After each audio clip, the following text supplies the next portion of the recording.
Welcome back. Your time is 5:12 and it's a Friday and it's Valentine's Day. So if you're getting up and out, I'm here in the next little bit. Just know, one, we're not in storm alert weather mode, and two, it's cold. Most of you are waking up to below freezing temperatures. 24 in Blue Ridge, 27 in Athens, 23 in Altamont. Noticed a lot of frost on my way in this morning. Had to take a little bit of time to defrost. So you might want to throw that into your morning commute before you step outside.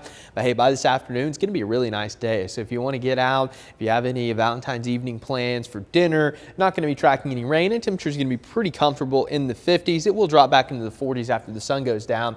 And take a look at your satellite radar. Again, nothing going on, but that's all going to change this weekend. We're going to track our next round of storms, heavy rain, and the potential for some severe weather come late Saturday into Sunday. So the clouds begin to increase tonight. I think we could have a couple of showers after midnight. Shouldn't be a big deal. And then Saturday's a little bit tricky because it looks like the heaviest rain's going to stay north of us throughout much of the day. Still going to be some rain around, but I don't think it's going to be widespread during the daylight hours on Saturday.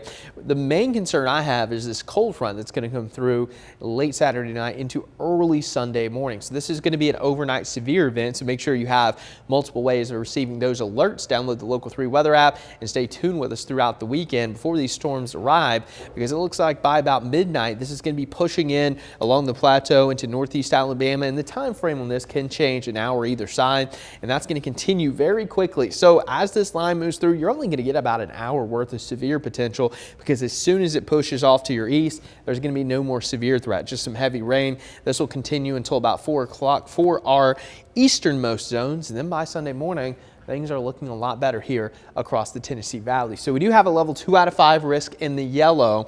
That includes Chattanooga, Dalton, Dunlap, with a lower risk of 1 out of 5 for Athens, parts of Cherokee County down into North Georgia. So the threat is going to be higher in places like Mississippi, Alabama, Louisiana, but we're still going to have that potential for some strong winds as this comes through.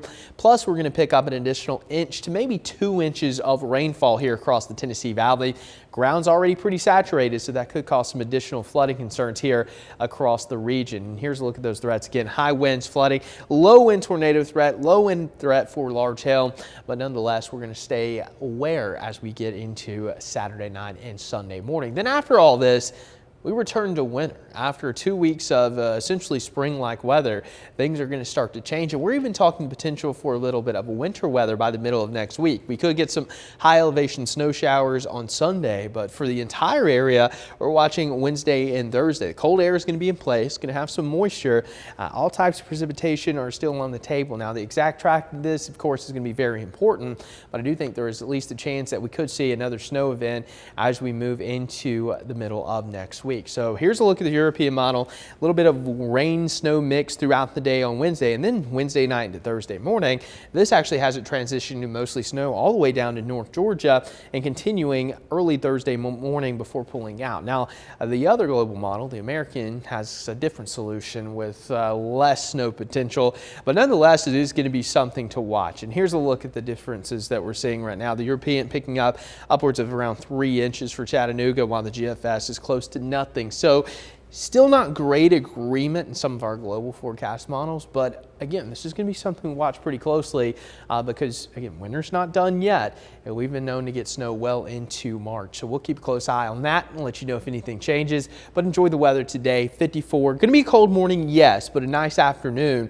And then tonight we'll have increasing clouds, overnight lows in the 40s with some showers after midnight. And then looking ahead to your next 7 days, so alert day, late Saturday, early Sunday, turning colder next week, and of course Wednesday. Going to keep an eye on that. Could have some winter weather. Look at Thursday, high of 35. Keep in mind, just a week ago, we had highs approaching the mid-70s, so it's nearly a 40-degree temperature swing. It's a big swing. February's odd, huh? That's just February in the South, I guess. We probably did it last year, don't remember. Yeah, last year I think we got close to 80 one day. So. Gee. Wow. Yeah. Yeah, golf courses were all starting to open, and now they're like, what do we do now? All right, thanks, Clay.